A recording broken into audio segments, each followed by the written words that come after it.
Okay, so as of about 1:30 a.m. on Sunday, March 24th, I completed my rewatch of Friendship is Magic. Now, I'm pretty sure this part of the screen is here, so you can tell that it's not that time of night anymore. I have since gone to sleep. I have since woken up. Because, yeah, as much as part of me was like, I should go ahead and start talking about start doing Materialist right now, I was also very tired. But I am awake, and it's time to go ahead and start talking about the 9th and final season of Friendship is Magic, where we crossed the 200 episode threshold and ended with a 3-part finale, which is a climax and an epilogue. And I'm kind of going back and forth on how I should talk about those 3, which obviously we're not that far yet. But, should I say these 2? Because I've always said the 2-parters count as one. So Ending of the End is definitely going to be its own thing. But then The Last Problem, do I kind of refer to it as part of the trio? Because while it's not technically Ending of the End Part 3, the 3 episodes did air together. While this is the climax, this is the epilogue. Or do I kind of look at it at its own thing, especially when I'm ranking them and grading them? I'm currently saying that I'm going to do all 3 as a trio because I feel like that's how it's kind of supposed to be viewed. But if I change my mind, we'll figure that out. Now, when it comes to the tiers, I'm not really saying much about Season 9 as a whole right now, am I? Let me just go ahead and do that real quick. I don't think I have an F tier or below episode.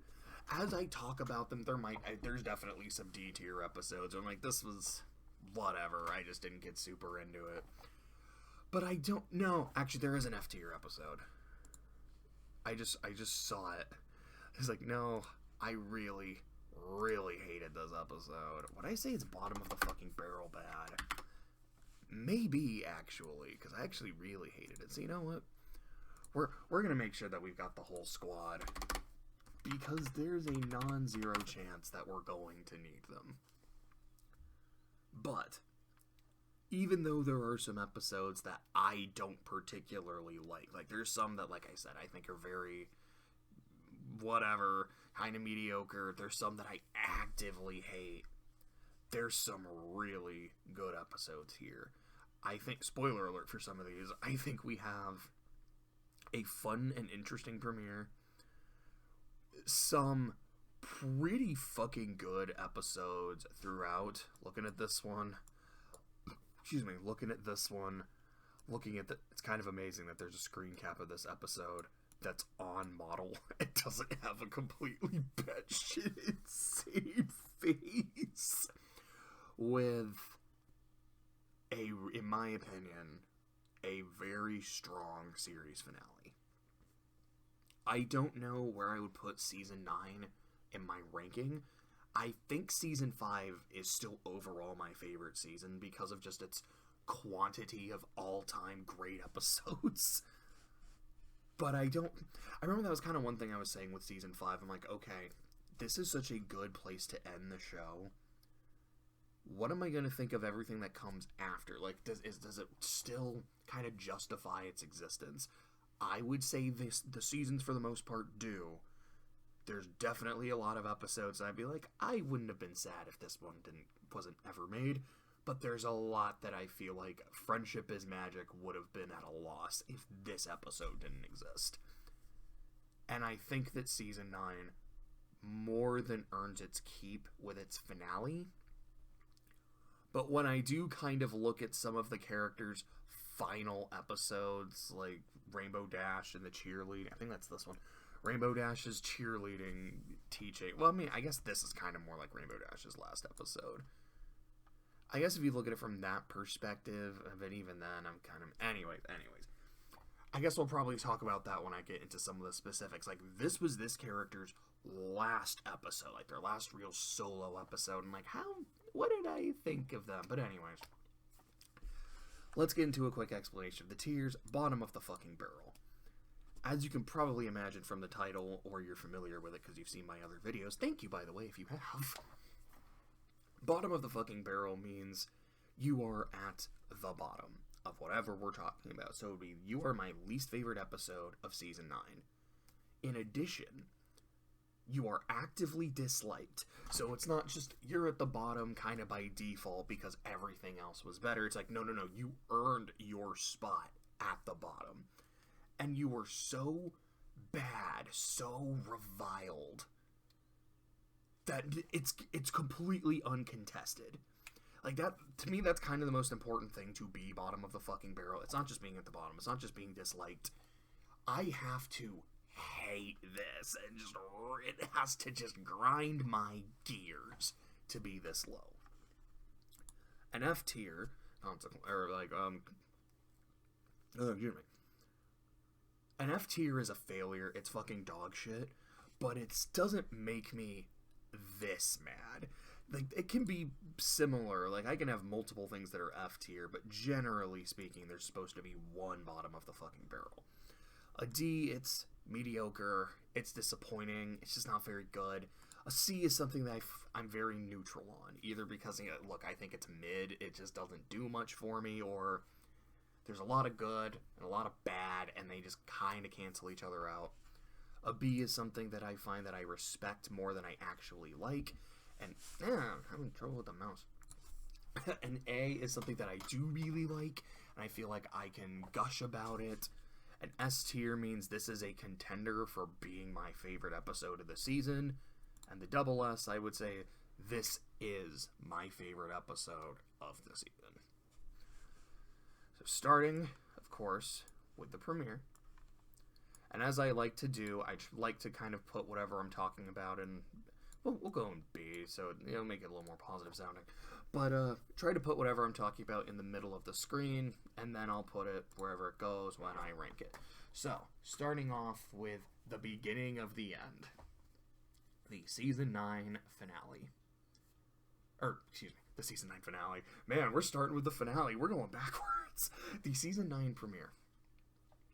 So this literal old goat named Grogar, who from what I understand is a season 1, as a Gen 1 My Little Pony character, has shown up from his imprisonment and gathers a chunk of the previous villains of the show. He uses some necromancy to resurrect Sombra, and it looks really cool. Just like, whenever they're just doing shit with Sombra and like his shadowy figure, I really liked it. He scoops up Queen Chrysalis from, I don't even remember where Chrysalis was, and Cozy Glow and Tyrek from Tartarus. He gathers them together and is like, yeah, I'm Grogar. I am the baddest dude that ever was, and I want to conquer the world again. I want Equestria, and I am calling upon you other villains to help me. Essentially, it's like, kind of, if you help me, you will be rewarded. Also, you don't have a choice in not helping me.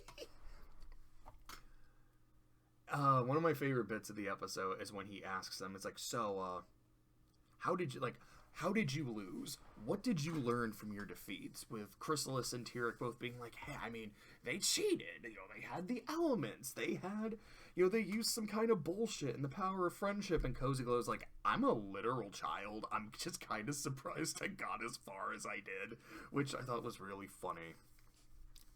And Grogar telling them, the reason that you keep losing is you do shit by yourself. They have the power and magic of friendship. You can't beat them solo.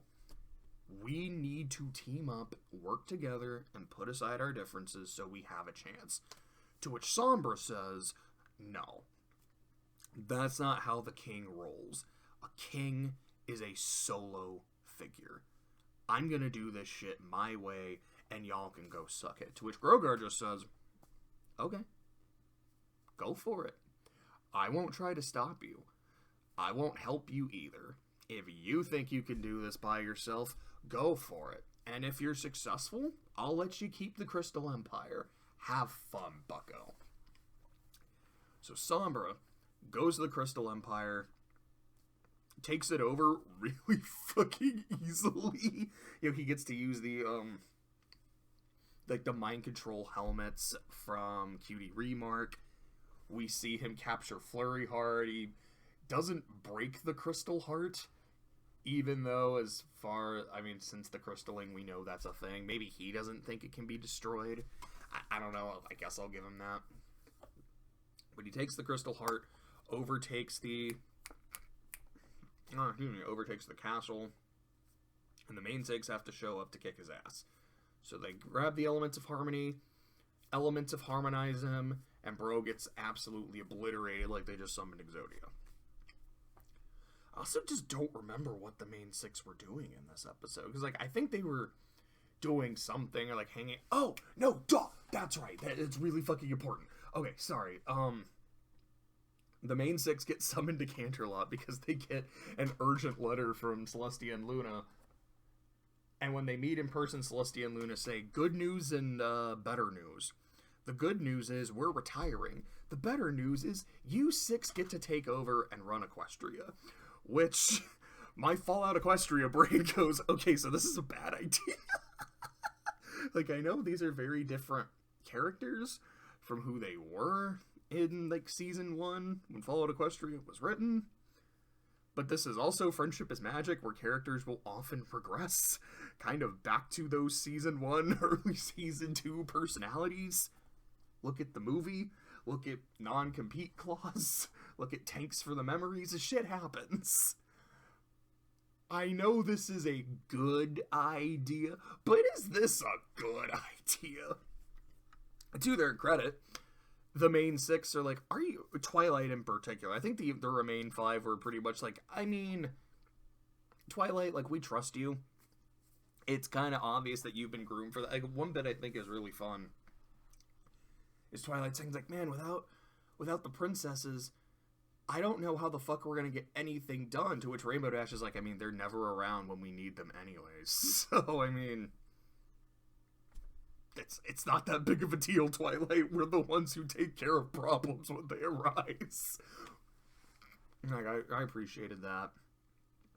So it's them trying to figure out, in Twilight in particular, am I ready? How do I get ready? Then it's all that shit with Grogar, and that's important, that the thing with the princesses and Twilight happens first. Then the shit with Grogar happens. Because I will talk about the Grogar twist now. Not now, but we're talking about this premiere. But so, Sombra happens, they obliterate him, they go back to the Tree of Harmony, put the elements up, Sombra reappears because he faked his own death. That's really smart. He's no, because it does kind of look like he teleported away, as he was getting blasted. That's pretty fucking smart, actually. Shows up, destroys the Elements of Harmony, and fucks up the Tree of Harmony. Encases them in crystal, not, creeping crystal kind of encasing, from Avatar. It's more just, now you're surrounded in crystal, fuck off, bye. Which is also, if I remember correctly, nullifying their magic. So they have to literally dig their way out, which is pretty fun. Ponyville is now under his spell. Every pony is essentially just a mindless slave. He takes over Canterlot Castle, and the main six plus Spike get in. They call on Discord to help, because Twilight's dude, I don't know what the fuck to do. I don't have the elements. I feel right now I'm just completely lacking confidence. I'm trying to use my magic, but my magic doesn't work on my friends. I can't just counter what Sombra's doing. I need help. And Discord's response to this is very interesting. Because it's, okay, if you need me, I've got you. I am more than willing to help my friends. But I'm also disappointed. I'm disappointed. And it's not even just as a joke, I'm a little disappointed. Come on. It's no, I'm actually kind of disappointed that you need me.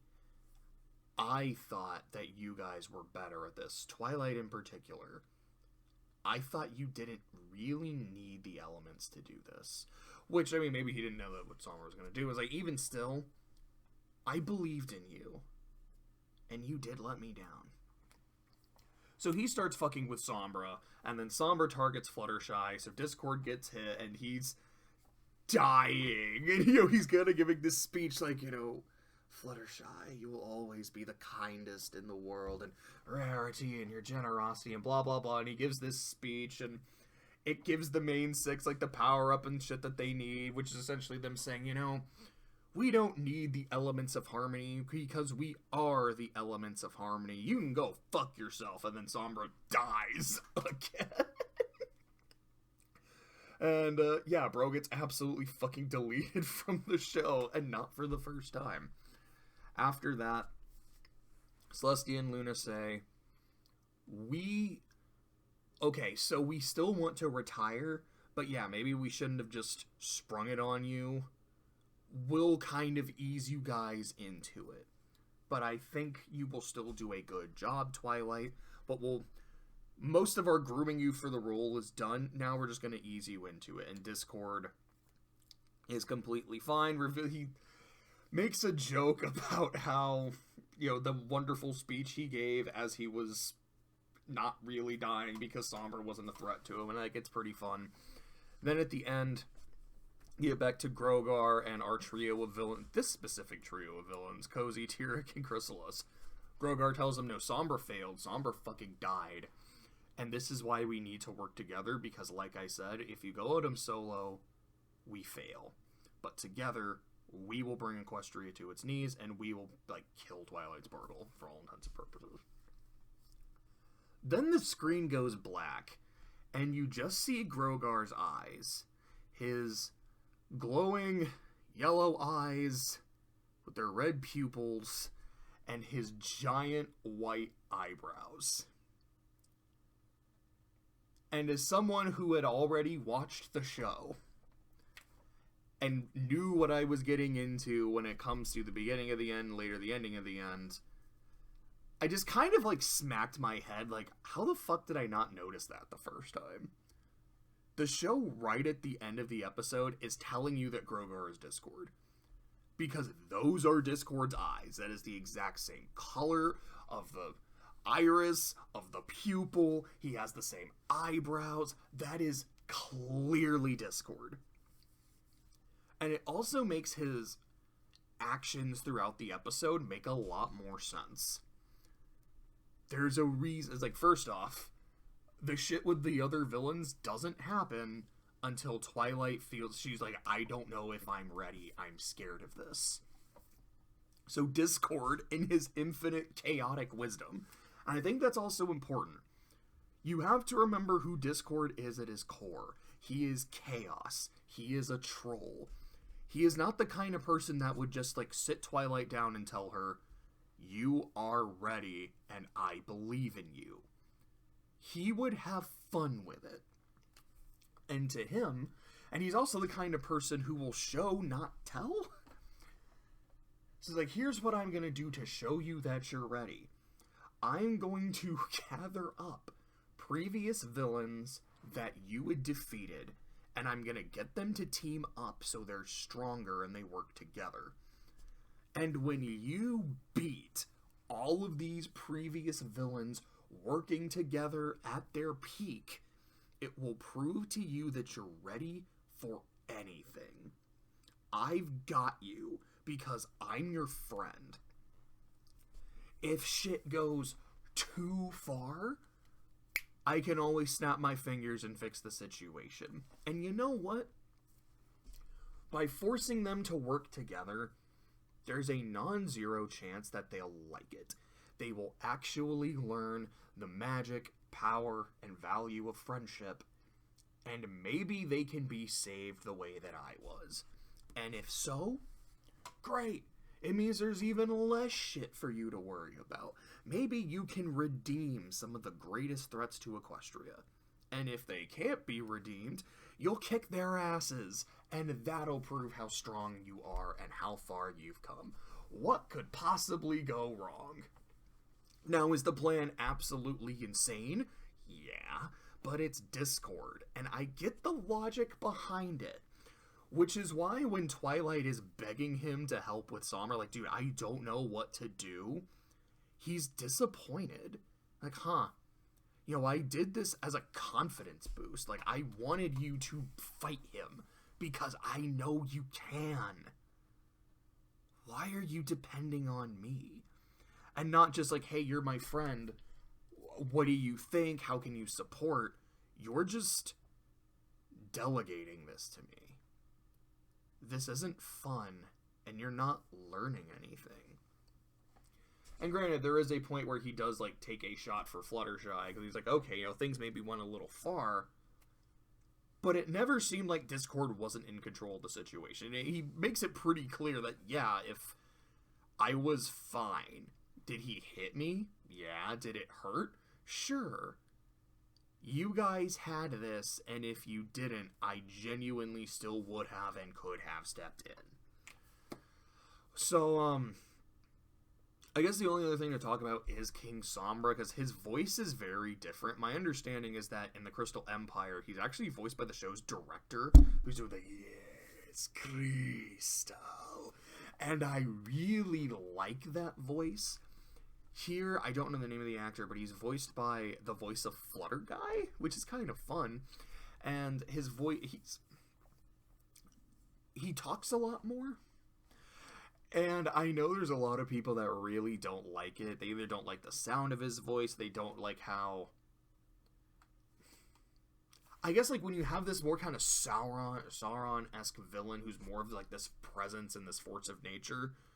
And now he's just kind of like any other villain in the show. Like, he talks a lot of shit. He can back it up, but, like, you can't get away with this. I already have kind of shit. It kind of loses some of what made him unique in that mystique.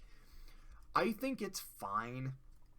There's also an interesting interpretation that you can make, which, because Sombra fucking died and Discord brought him back, you can make an argument that he didn't bring back the real Sombra. This was more just kind of like a projection of his power, or he made, like, because it's necromancy, because holy shit, there's fucking necromancy in Friendship is Magic. Sombra came back wrong, which is a pretty fun way of looking at it, and I think that's fun. Like, I don't mind what they did with Sombra here, though I don't like him as much as I do in the Crystal Empire. Overall, this is not my favorite series premiere. It's not the series premiere. That's Friendship is Magic Part 1 and 2. It's not my favorite season premiere. That's, like, Return of Harmony, the Cutie Map. To me, those are the gold standards for premieres. But I do think this one is still pretty good and pretty strong. I think I would probably give it an A overall. Now, I don't think I can give it an S. Because... mostly just when I'm like, okay, can I really say this is a contender for one of my favorite best episodes of the season? I don't know if I can. I like it. I genuinely like it quite a bit. But I think this is a fair grade. Episode 3. I believe this is Uprooted. It is Uprooted. I might actually know titles to these episodes. Hell yeah, brother. So, Uprooted.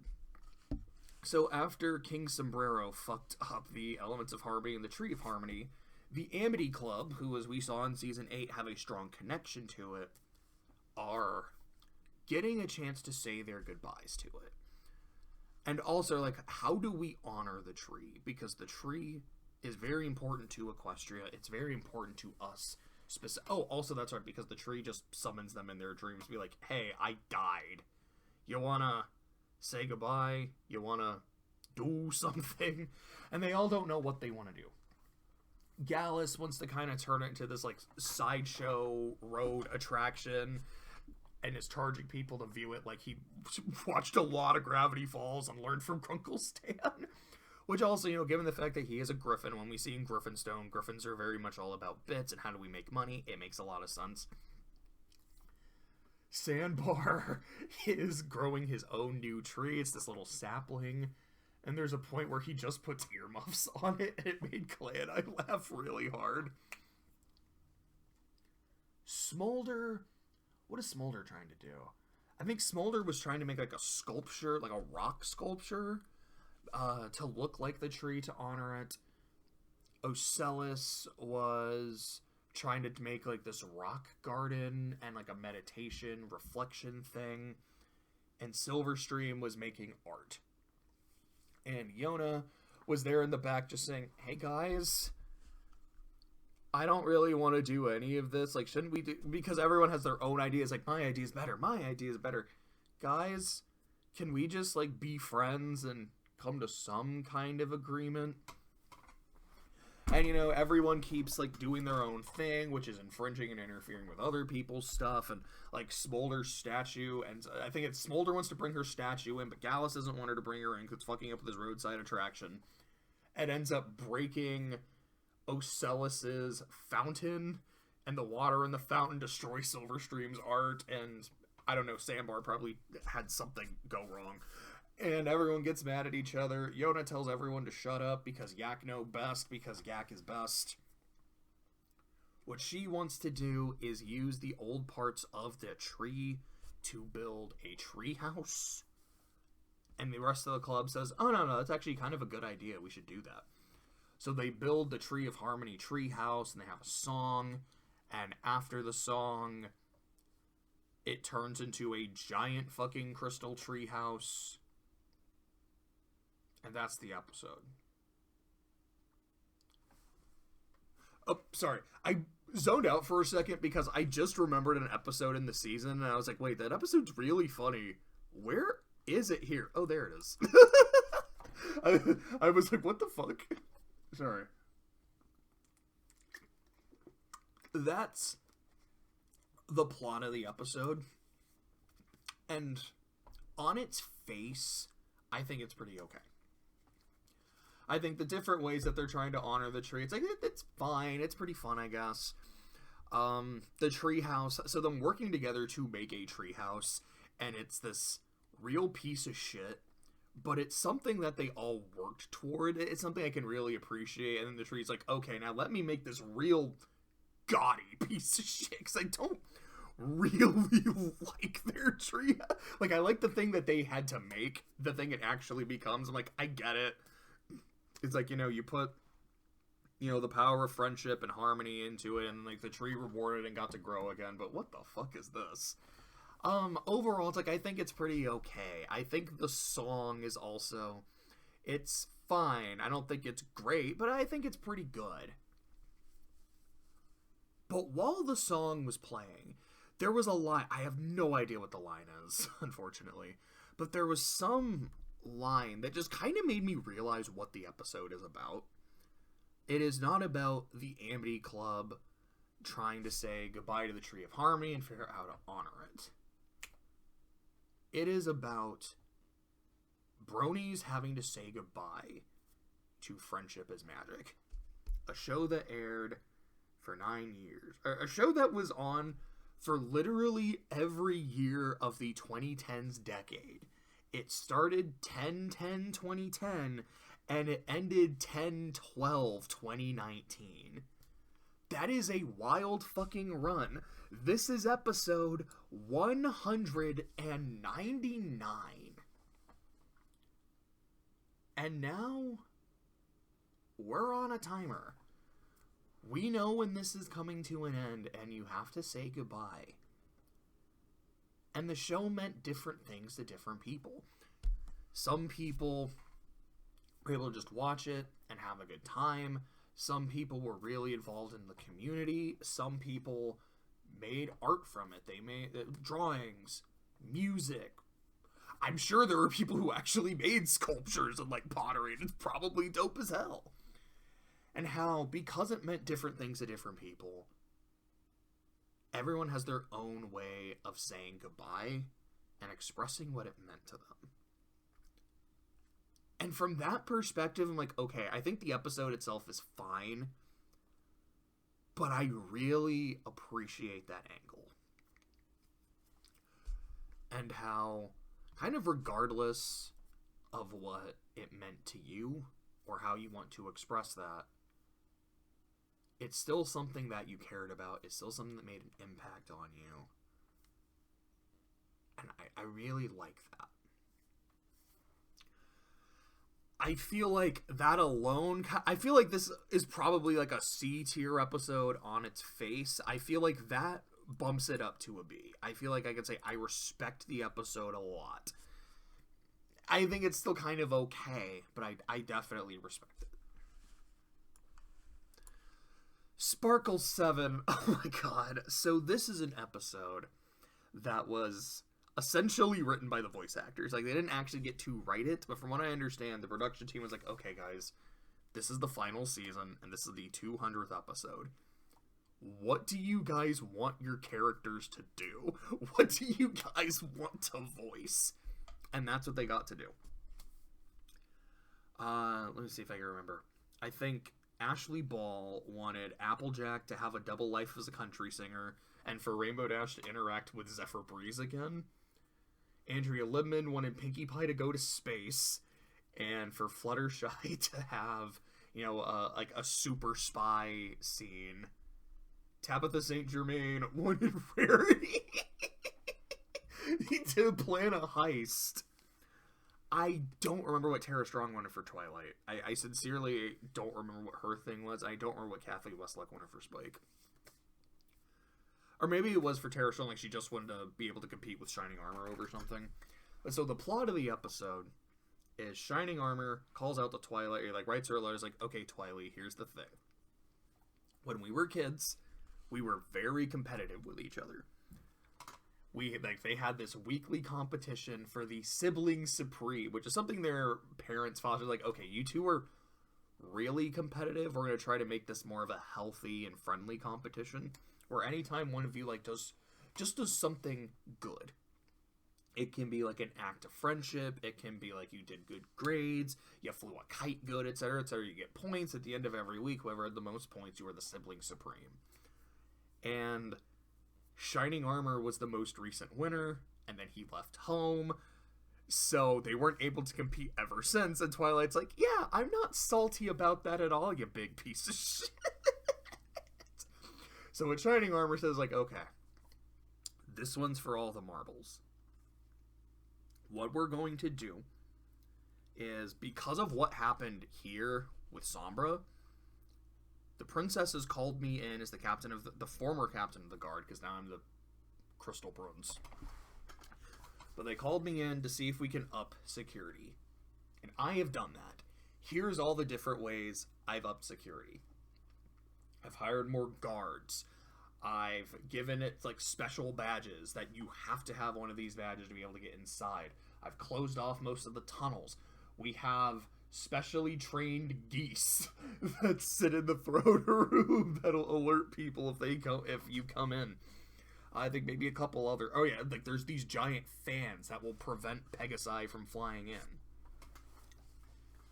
I've got this place on lock. But I need a good team of people to actually test my security. Can you get in and get out? So Twilight agrees. She makes a plan, and then Shining Armor immediately sends her a letter. It's like, hey, Twi, hope your plan isn't literally everything you just planned. So now that her plan has been outed, she's like, I don't know what the fuck to do. So Rarity's like, okay. Twilight, your plan was we all play to our strengths. That Rainbow Dash conquer the fans because she's just that badass. For Pinkie to be the distraction and throw the guards a partyo, etc., etc. How about we do something different? Have me and Rainbow Dash shake people down to get information so we can find a way into the building. Let's have Fluttershy and Spike sneak in.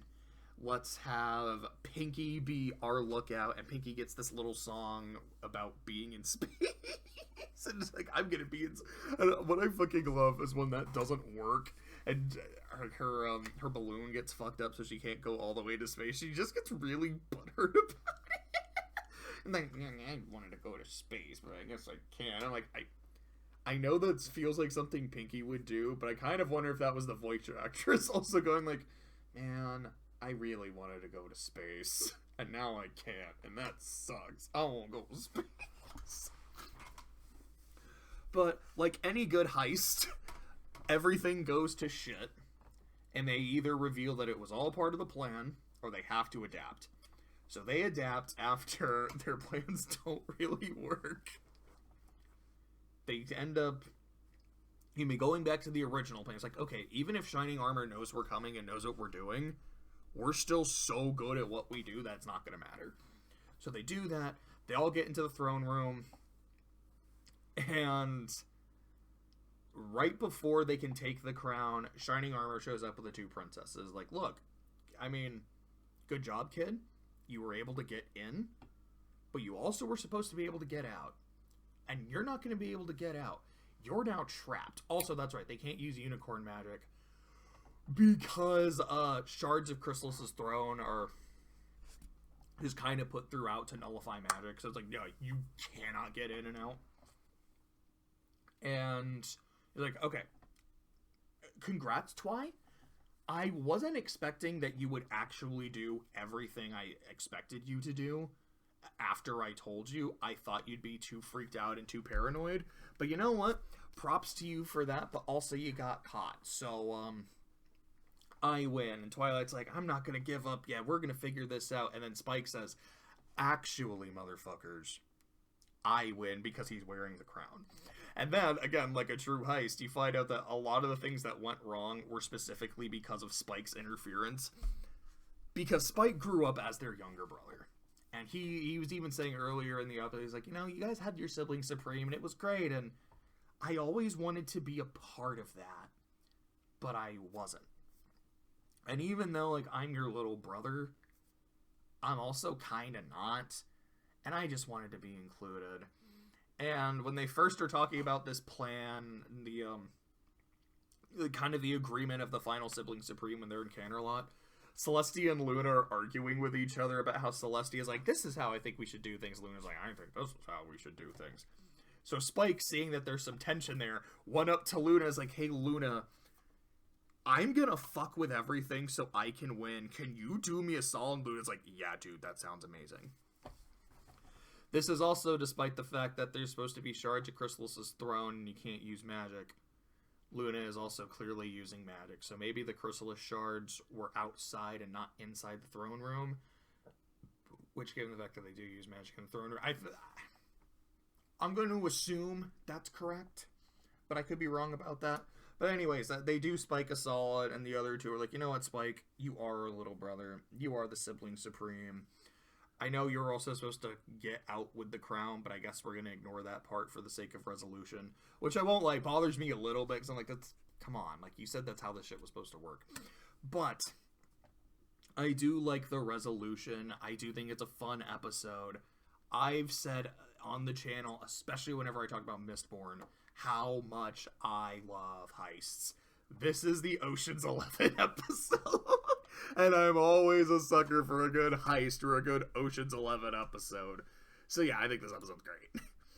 There are definitely episodes in this season, like, I feel like I like it more than this, but I still want to give it its respect and put it an S.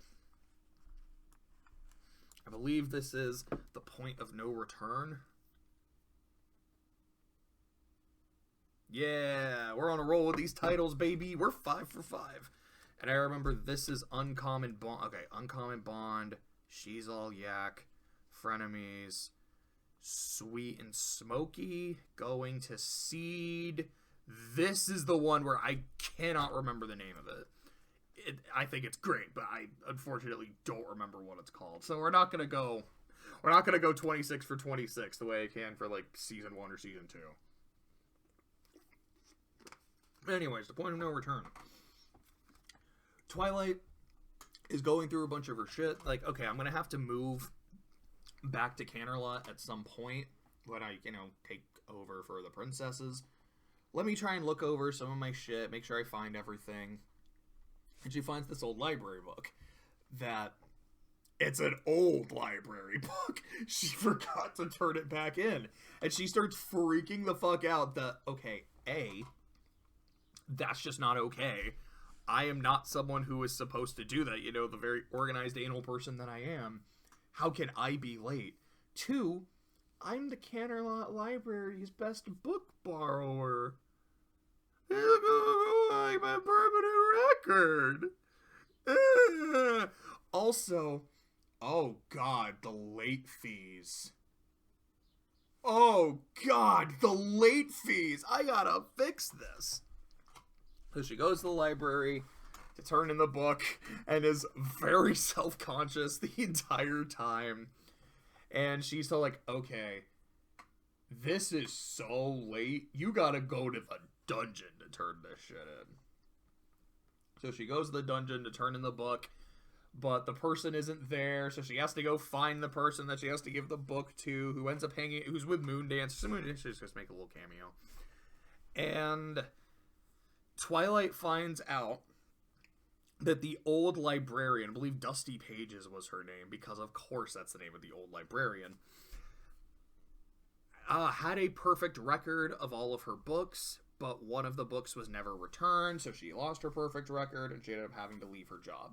So Twilight now, in addition to, oh my goodness, I'm going to have to pay so much money, I'm not going to be the best book borrower anymore, and this is also just kind of embarrassing for someone like me, also has to deal with guilt.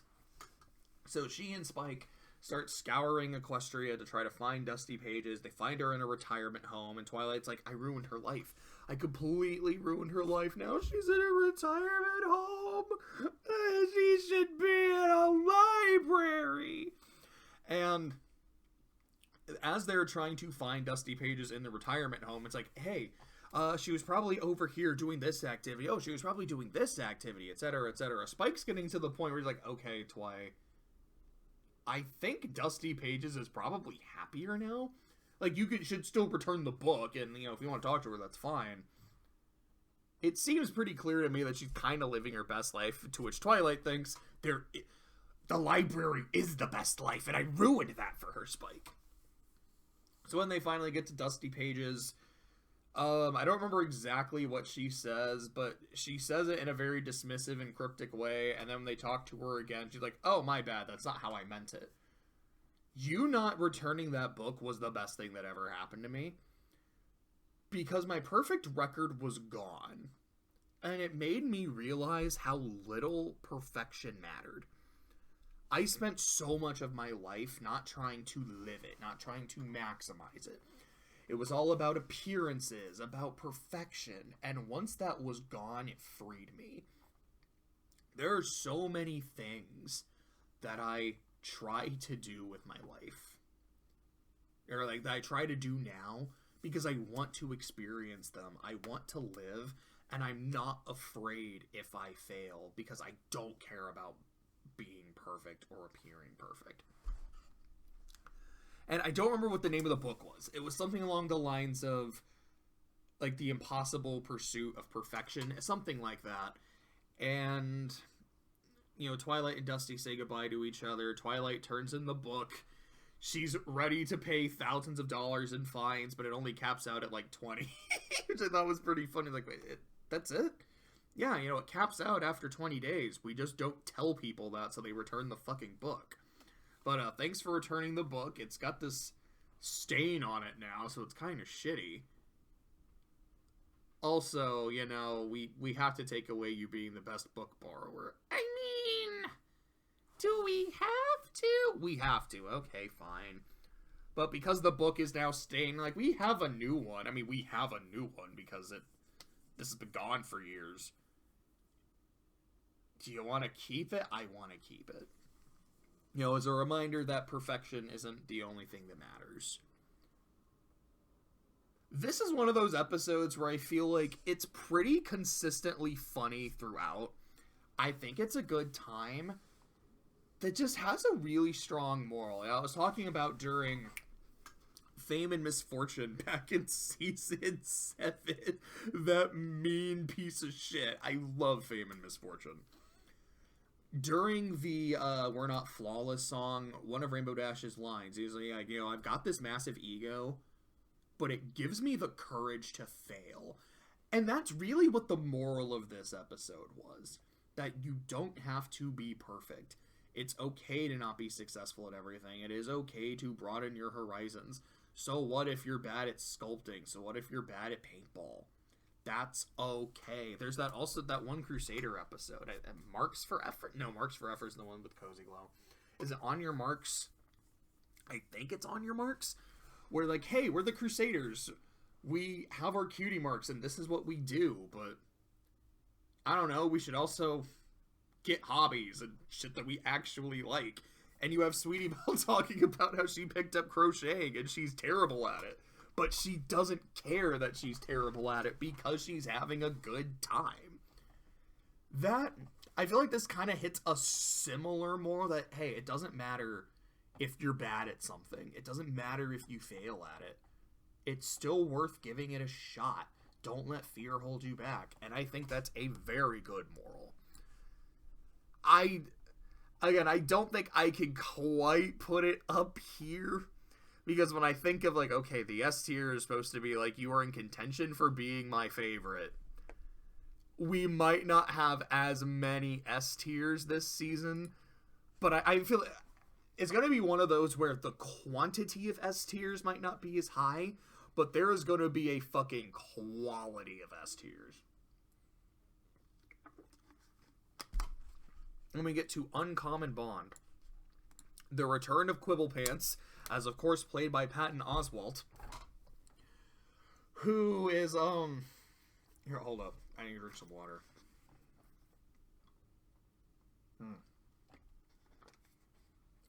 Ugh. My mouth is really fucking dry. I don't like that, not one bit. So,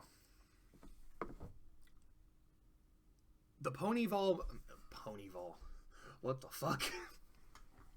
The Ponyville Buckball team is going to Appaloosa, where Buckball was invented.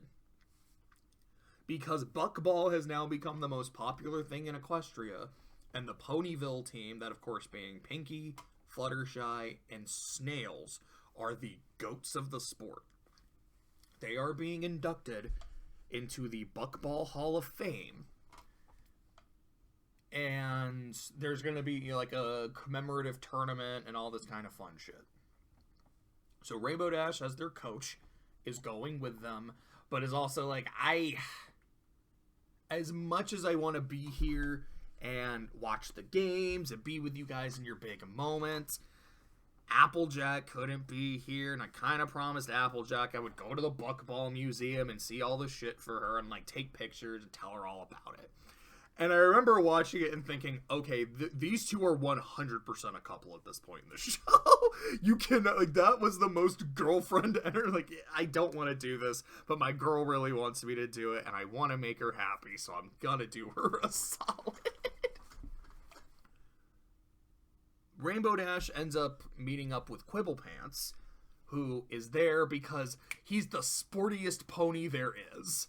And the reason he is the most sporty pony there is because of his girlfriend, who has a daughter.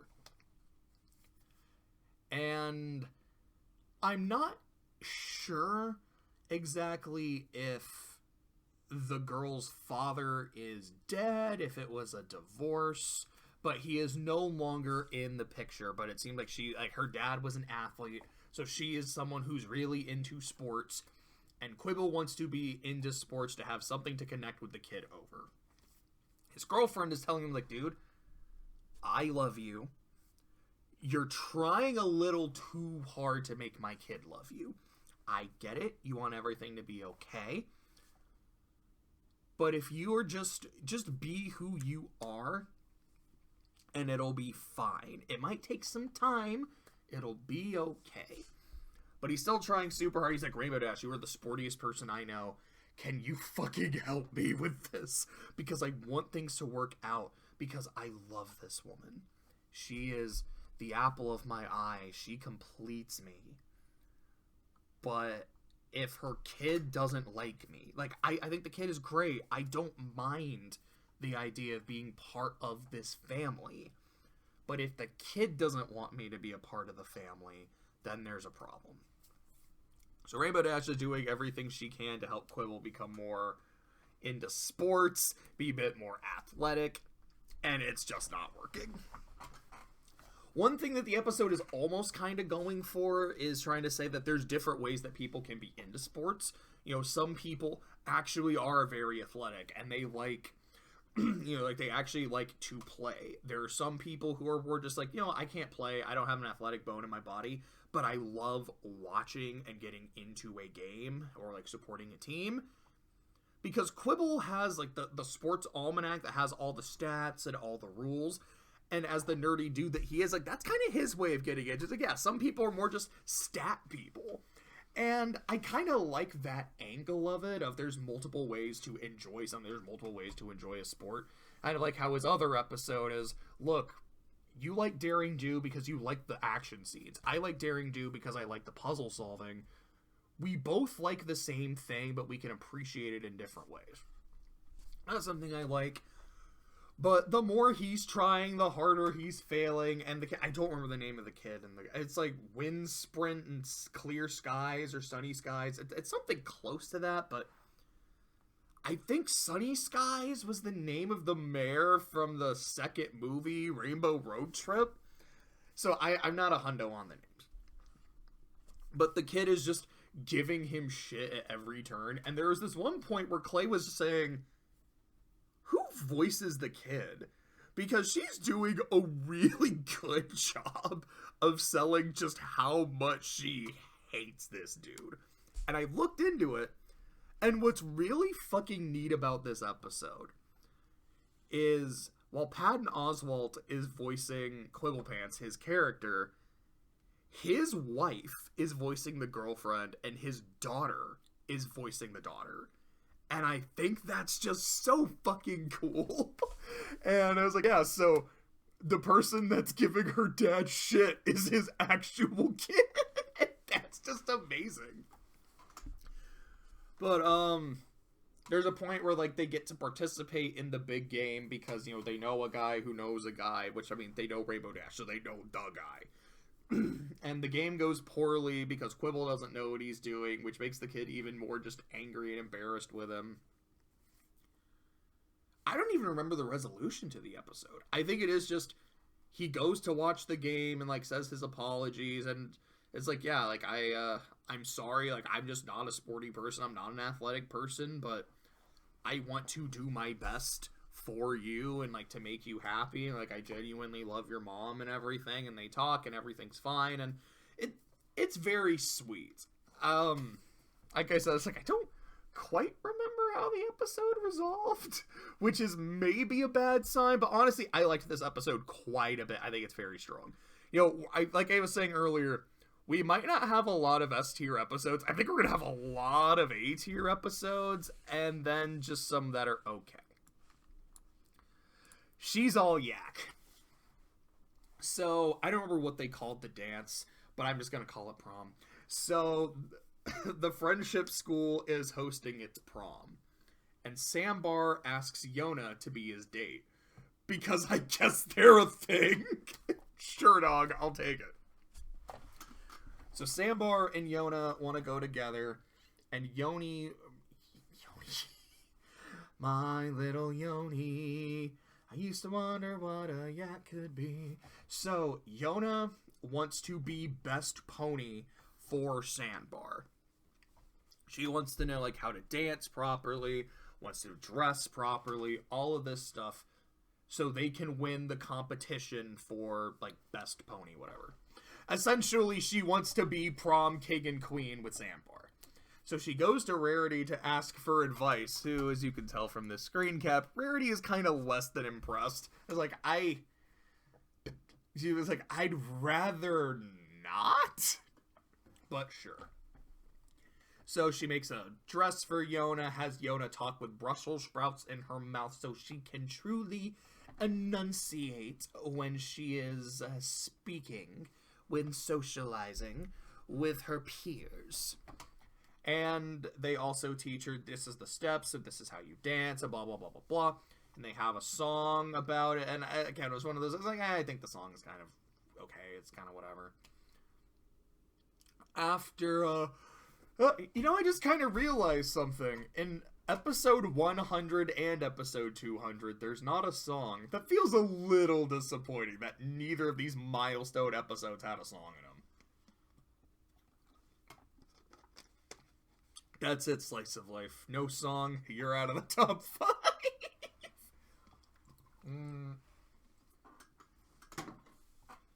Oh, sorry.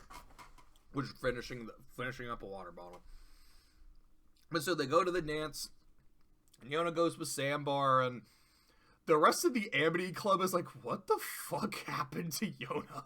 And I love that they all just start making fun of her. I look at them and I'm like, this is how you know this is a close friend group. Like, dude, what the fuck are you doing? I know you're trying your best. You were fine as you... Really what they're trying to say is, you're trying too hard, you were perfect as you were, that's why we love you. So the fact that you are changing that is why we can make fun of you. Sandbar is also very much like, this is weird, but I appreciate that you're trying, so I'm gonna... Let's try to enjoy this. Yona's tripping over her dress. Her dancing is too much. She literally destroys the prom. It's like, Yona's sad. Yona sings sad song. Yona cry now. So she goes to the tree house, and Sandbar goes there. It's like, Yona, I asked you out because of how much I like you for being Yona. Do you want to go back to the dance with me? I want to go with, like, the girl I like. So they go back.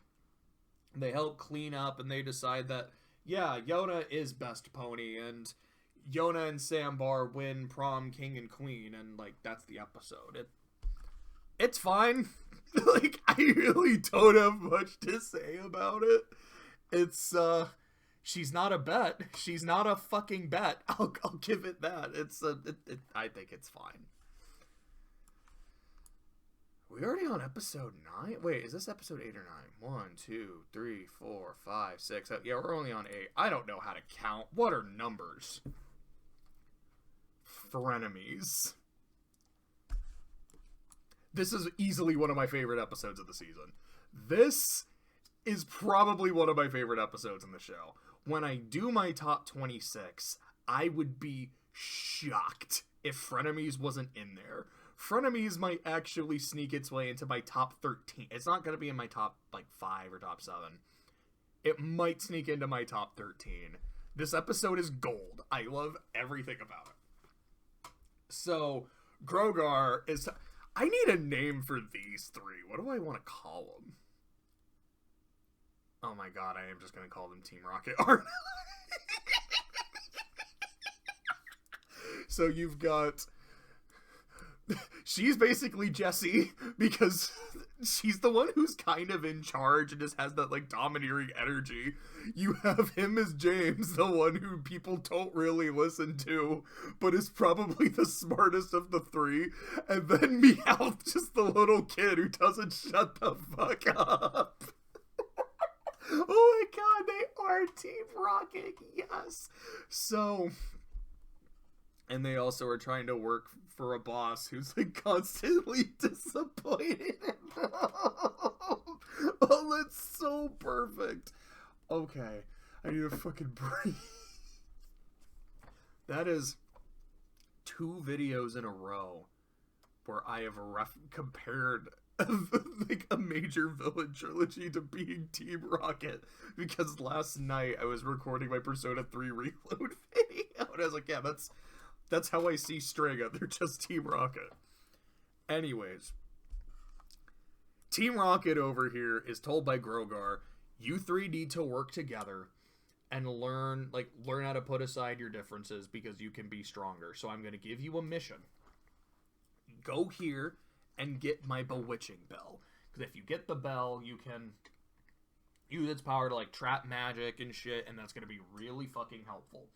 There is a barrier... There's a whole bunch of shit that is in place to keep people from being able to grab it. If you can work together and get the bell, we will be Gucci, and I can trust you a lot more. Then Grogar leaves to do whatever he wants to do, so it was basically at that point okay, now I have to go have tea with Fluttershy.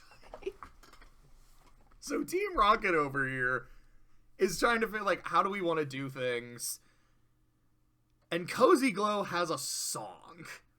And the other two join in.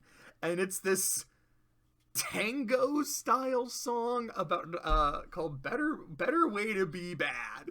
It's hey, if we work together, we can be stronger, and it's a better way for us to be successful villains.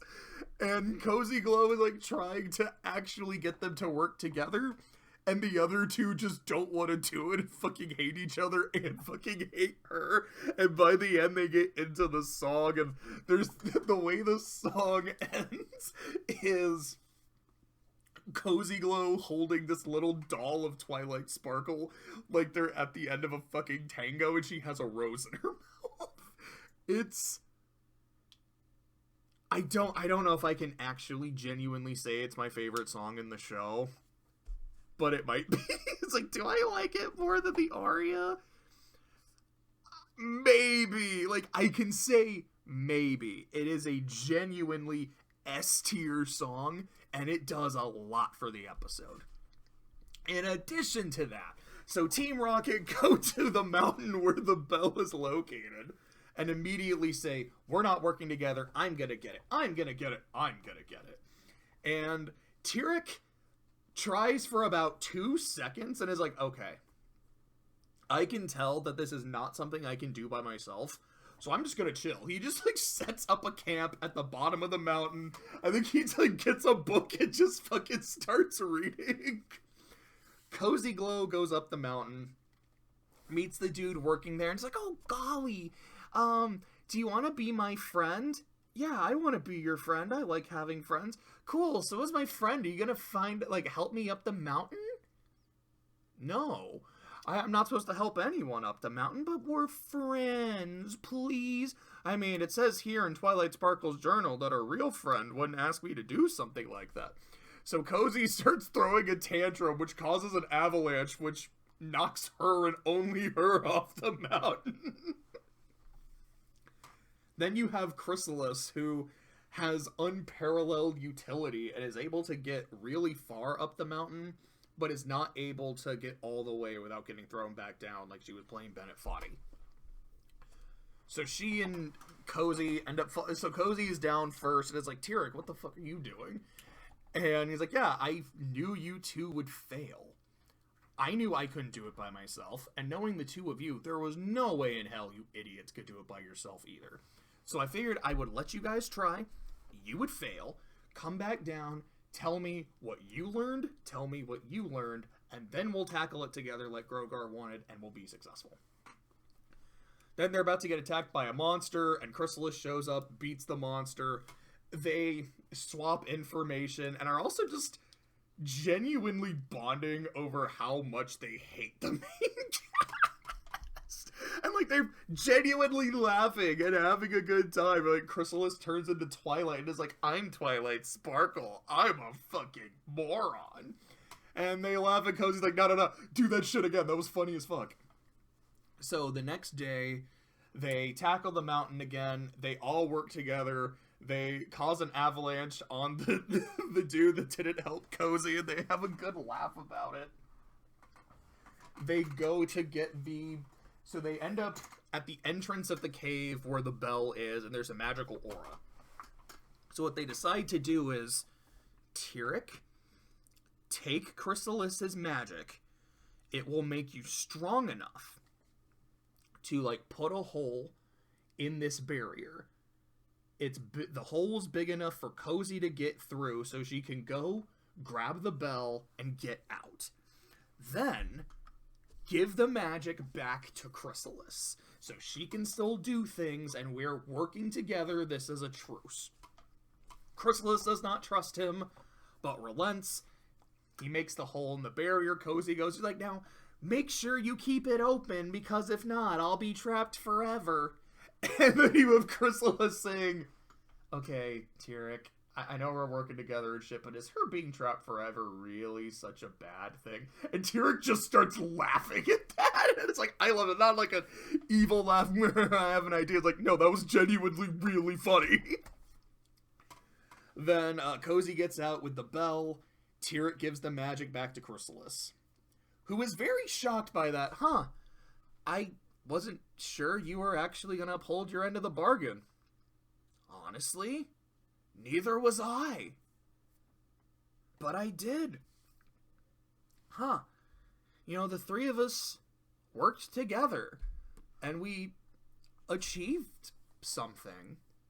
I don't know, it feels good to do something and, be part of a team. you know, maybe when they spout all that shit about the magic of friendship, maybe they were kind of onto something. And Chrysalis, seeing where this is going, is like, no, I'm putting a stop to this. Friendship is why I lost my hive. Friendship is why everything in my life went to shit. No. Hell no, I'm not your friend. I'm not your friend. This is a truce. We are working together so we can beat the main six. And hey, if we want to kick Grogar's ass too, we can do that. I think it is Chrysalis that comes up with the idea of, why don't we just not tell Grogar that we got the bell? And once we figure out how to use it, we can just use it on him and steal his power. Fuck that guy. I mean, do I really like you too? Not particularly, but we just prove that if we work together, we can accomplish great things. Let's make it just us three. And they all agree to it, and that's how the episode ends. It's, like I said, it has a top tier song. I think it's super funny. I really like these three characters. And I really like the ending. They are genuinely starting to learn the magic and power of friendship and having bonds, and they reject it. And it's Chrysalis specifically that rejects it. And I think that's really important. Not just the fact that this is super consistent with her character, because she was offered a chance at redemption at the end of season 6, and she's the one that refused it. Because Tyrek and Tyrek was never really offered it. I guess you can make an argument that Star Swirl befriended Scorpan, and maybe that was kind of Tyrek's chance, and Tyrek decided not to take it. Which now, thinking back on Shadowplay and Star Swirl saying, once a villain, always a villain. I don't know, didn't you befriend Scorpan and he did you guys a fucking solid by betraying his brother? What, did you, kill him right after? It's like, yes, but you've now proven that you're a traitor, Scorpan, so gotta hit you with the friendship bazooka. I don't know, maybe that did happen. What an asshole if that's the case. But Tyrek was never really given that chance. With Cozy, it's like, dude, you were literally in a school of friendship taught by the main six, and you learned nothing from that. That was kind of your chance. But now that they were having bonds and actually vibing with each other, I feel like these two were kind of like, maybe there is something here, but it's Chrysalis that ruins it. And looking ahead, when you get to ending of the end, it's very notable to me that after the Team Rocket loses, Tyrek and Cozy are both very much like, okay, we lost, it's kind of time to look small, to back away from the situation, accept whatever punishment we get, and maybe, just maybe, there's a way out of this for us. And Chrysalis is the one who keeps talking shit, who keeps making threats, and in their final poses, it's Chrysalis who looks like she still wants to throw hands and kill somebody, while the other two don't. And, you can definitely see that here in Frenemies. You can definitely make arguments about how justified their final punishment is. I feel like, looking at the season as a whole, with Cozy and Tyrek, I'm like, I still get it, given what they did, the people they are, and how even when they had a chance to be friends, they still didn't truly take it. But maybe, just maybe, there was a chance for the two of them. There was never a chance with Chrysalis. She has proven it time and time again. And I don't know, I kind of like that. But easily one of the best episodes of the season. Easily one of my favorite episodes of the entire show. And yeah, somehow it's not the double S of the season. Sweet and Smoky. So, in excuse me. In this episode, Smolder is telling Spike that my brother back in the Dragonlands, he misses me a lot. You know, he's a very sensitive dragon, and without me there, it's not that he's getting bullied, but he can't really express himself or be himself, so I want to go see him. And, Spike, would you want to come with? You know, you're also a very sensitive dragon. You're a very likable dude, and I mean that in the most respectful way. Maybe the two of you can bond over something. And Fluttershy goes, "Oh, dragons, I want to go this time." Because also, you know, Fluttershy has grown up a lot. She has grown confident in herself. She's not as afraid of things. So in Dragon Quest, she's like, I don't want to be anywhere near a dragon. And Dragonshy's like, I don't want to be anywhere near the dragon, but if I'm needed to save the world, I will do it. If it's just to be near one casually, if I don't have to, unless it's like Spike, I don't want to do it. But now I was like, cool, I'm in. Dragon eggs and little dragon babies, I'm in. So they go, and it turns out that Smolder's brother is Garble, Spike's personal nemesis, who again is one of the only main characters to really have a personal nemesis. So, part of the plot of the episode, because there is like actually a B plot, the A plot is... Sorry, I got a text, and it's like a friend of mine is sending me a meme. I'll take a look at it later. Is Spike is trying to bond with Garble, who keeps bullying him when Smolder isn't looking. And Spike going from, like, I want to help Smolder's brother, this is going to be great. Oh, no, not you. Be the bigger dragon. It's fine. I'm going to do my best. And as it goes on, he's like, I don't want to do this anymore. He's an asshole. He's a piece of shit to me. You know, love your brother because he's your brother. I don't want to help anymore. I've given up. With the B plot being that the dragon eggs aren't hatching and they keep shaking. And Ember, as this is her first hatching as the Dragon Lord, is like, I don't know what the fuck to do. My dad didn't tell me. We're dragons. We don't give each other advice. We're just like, hey, figure it out, dipshit. And Fluttershy doing what she can to help out. Then Spike and Fluttershy just kind of switch jobs, with Fluttershy just talking mad shit to Garble and her friends, and his friends, excuse me, like, how dare you insult Spike? How dare you try to hurt my friend? All he has done is made an effort. He is only here because Smolder asked him to, on your behalf. You fucking piece of shit. Like, she goes into him, and it's great. And after that, their response isn't like, yeah, well, fuck you too, Pony. It's like, no, you don't talk shit to Fluttershy when she's mad, and I love it. So Fluttershy ends up being, like, helping with Garble, and Spike goes to help with the eggs. He realizes that the eggs are cold because the lava isn't pooling the way it's supposed to, because the dumbass teenage dragons keep using the lava for lava surfing. Fluttershy ends up seeing Smolder and Garble when Garble is practicing poetry, because he writes poetry, because he's just a sensitive dude. And also in this episode, they talk about how if a dragon laughs, their fire becomes really hot, because sure.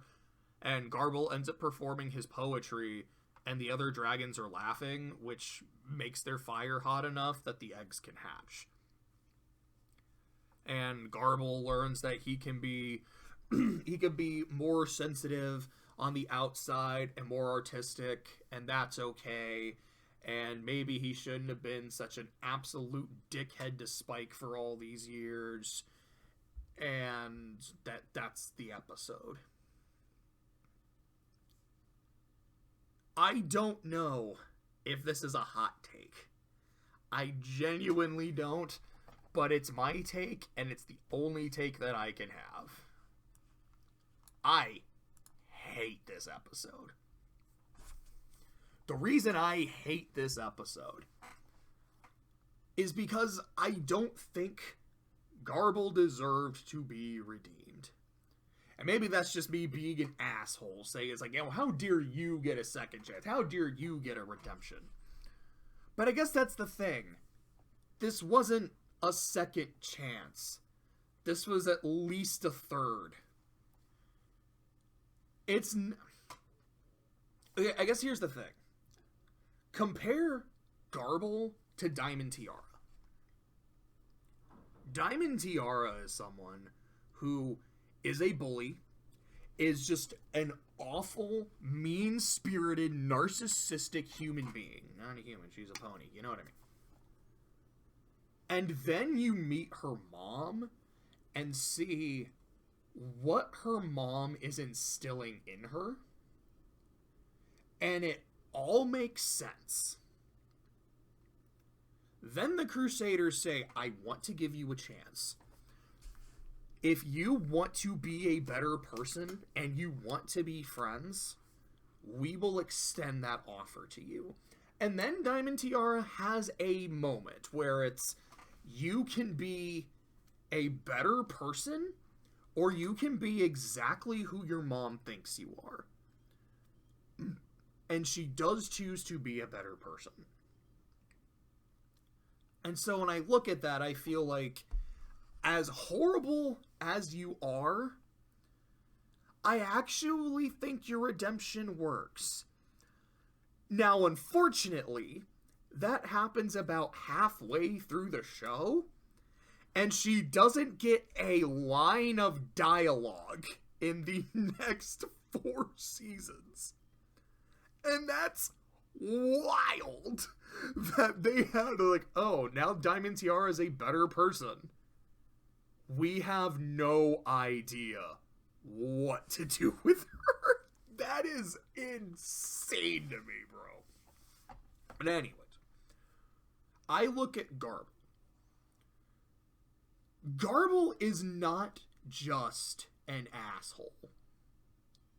He is also someone who, in his first episode, wanted to smash baby phoenix eggs because he thought it was fun. It is not just he's a teenager and he's a dragon, you know, he's a bit of a jerk. He wanted to kill some unborn children. In his next episode, when it's time to determine who will be the Dragon Lord, he wants to take over.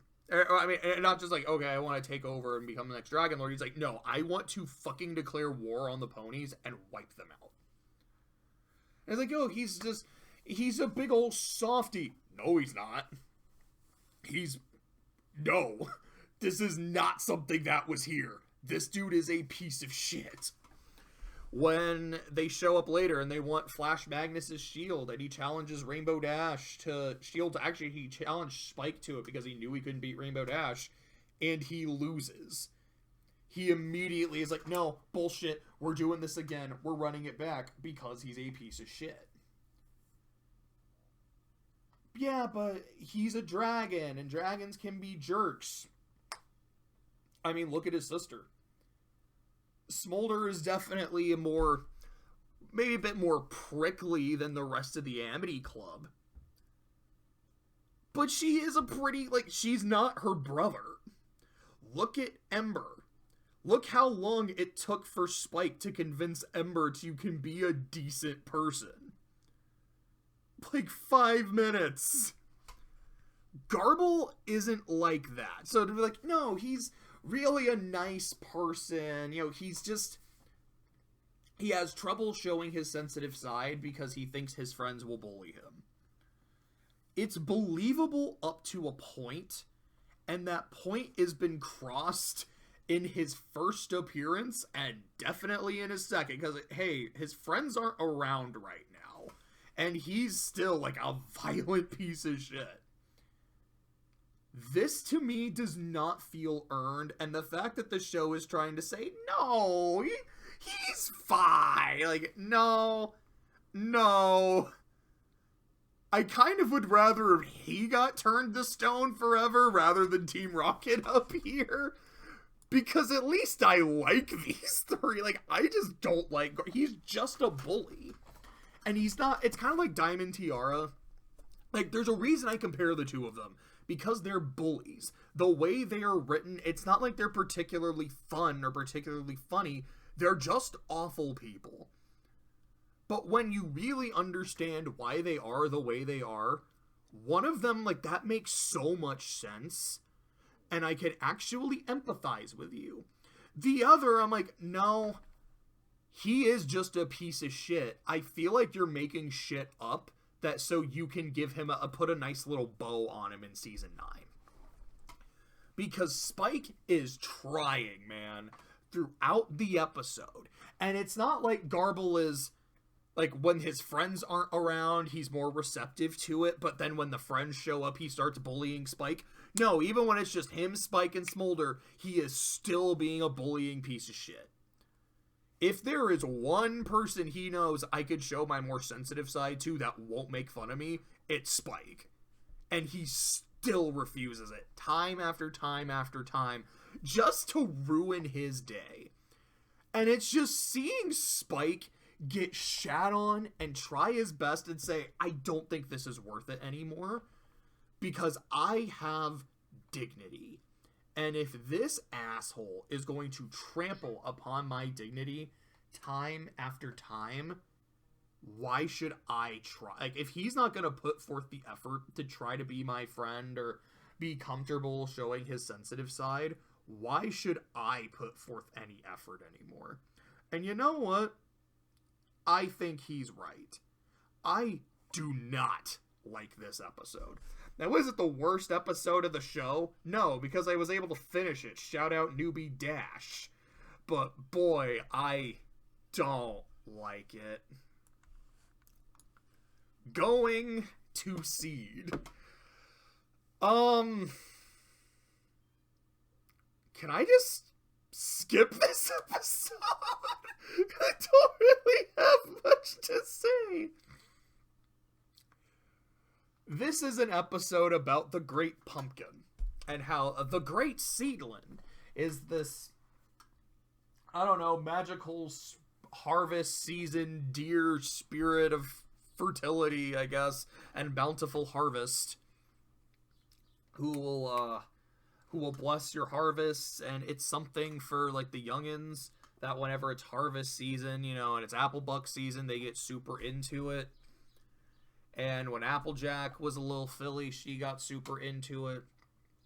And Granny Smith invites old Goldie over to kind of get the kids back into the spirit of things. But because Apple Bloom is getting into the spirit of things, she's not helping.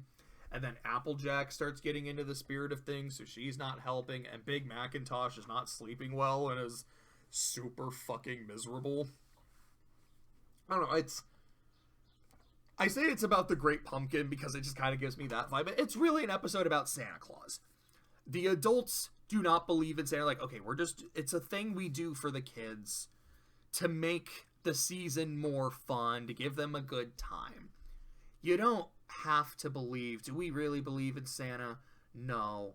But we do it because it makes the kids happy. And it's sweet. I think it's inoffensive, but this did, like, nothing for me. And this is Applejack's last episode. I mean, she's in other episodes, but this is the last Applejack and the last Apple Family episode. And it is the most mid thing. I didn't find it particular. Like, it's not awful. I don't even know if I'd put it here. It's just so... I'm so aggressively neutral on this episode. I do not have much to say about it, and I wish I did. I just don't. And I will say, this is not Rainbow Dash's last episode. This is a Daring Do episode, which means it's a Rainbow Dash episode, but it's also a Rainbow Dash Fluttershy episode. This is kind of the last Rainbow Dash episode, and I really wish it would have been this one instead, because this is I mean, I guess I'm getting a little ahead of myself. But yeah, but just thinking about last episodes, this one wasn't great. This was Rarity's last, and it's also like a Rarity Spike episode, and it's actually kind of an interesting ending. This is Pinky's last solo, and I actually like it quite a bit.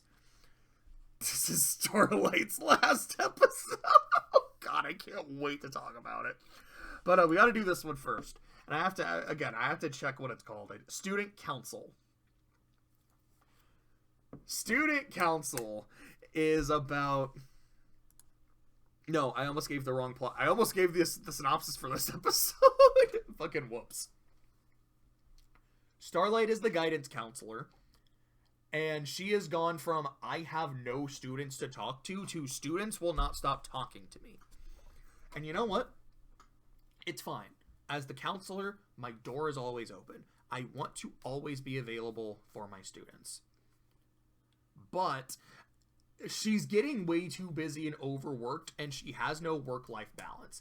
She has this thing on her wrist where anytime a pony knocks on her door, or a creature, excuse me, anytime one of her students knocks on her door, it gives her a buzz so she knows someone is there. I gotta go Telly over there and talk to him.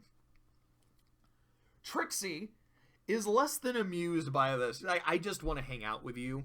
I just want to hang out with my best friend. We had plans. We had shit that we were gonna do. Maud is having this party, and I did think it was kind of weird, like, hey, Maud is having, like, this big party and get-together with Trixie, or excuse me, with Starlight, and so Starlight is bringing Trixie, and they also bring Sunburst, which I think is understandable, and of course Maud is bringing Mudbriar, but wait a second, she's having this, like, nice private get-together, and Pinky's not invited?